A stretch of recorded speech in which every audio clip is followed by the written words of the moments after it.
क्या middle east में जारी महायुद्ध अब अपने अंतिम पड़ाव पर है?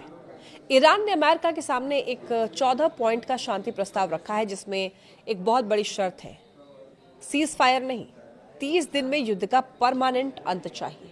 लेकिन क्या ट्रंप इस प्रस्ताव को मानेंगे? देखिए, एक तरफ बातचीत की मेज पर शर्तें रखी जा रही हैं, दूसरी तरफ समुद्र में ईरान का एक विशाल टैंकर $220 मिलियन का तेल लेकर अमेरिकी नाकेबंदी को चकमा देकर निकल गया है।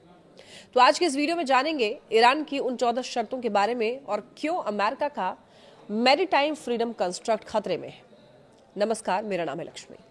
देखिए, पाकिस्तान के जरिए भेजे गए सीक्रेट प्रस्ताव में ईरान ने यह क्लियर किया है कि उसे 2 महीने का सीज फायर मंजूर नहीं है। ईरान के डिप्टी विदेश मंत्री काजेम गरीबाबादी ने कहा है कि वो मुद्दों का स्थायी समाधान चाहते हैं, जिसमें ईरान की प्रमुख शर्तें क्या है मैं आपको बताती हूँ। 30 दिन की समय सीमा, युद्ध को पूरी तरीके से समाप्त करने के लिए सिर्फ 1 महीने का वक्त, और सेना की वापसी, मिडिल ईस्ट से अमेरिकी सेना को वापस जाना होगा। इसके अलावा प्रतिबंध और संपत्ति, ईरान पर लगे सभी प्रतिबंध हटाए जाएं और फ्रीज की गई संपत्तियां वापस की जाएं।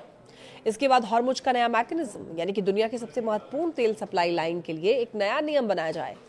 फिर है मुआवजा, युद्ध से हुए नुकसान की भरपाई की मांग, और इस तनाव के बीच अमेरिका के लिए एक शर्मिंदगी वाली खबर आई है।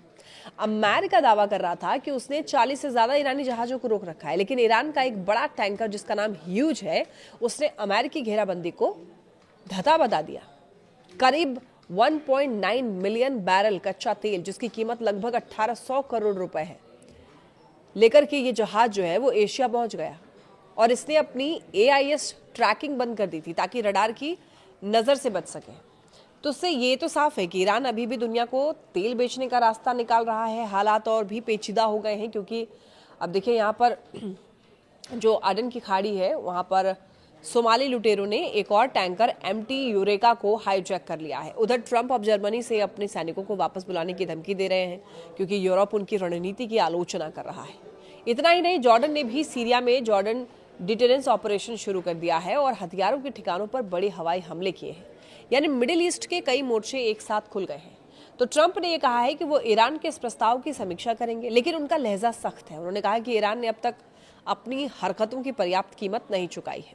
अब सवाल यह है, क्या अमेरिका अपनी सेना वापस बुलाकर ईरान की शर्तें मानेगा, या फिर वो 30 दिन का जो अल्टीमेटम है, एक और बड़े धमाके की शुरुआत है। खैर, आपको क्या लगता है इस पूरे मसले पर? आपकी क्या राय है, कमेंट में जरूर बताइए।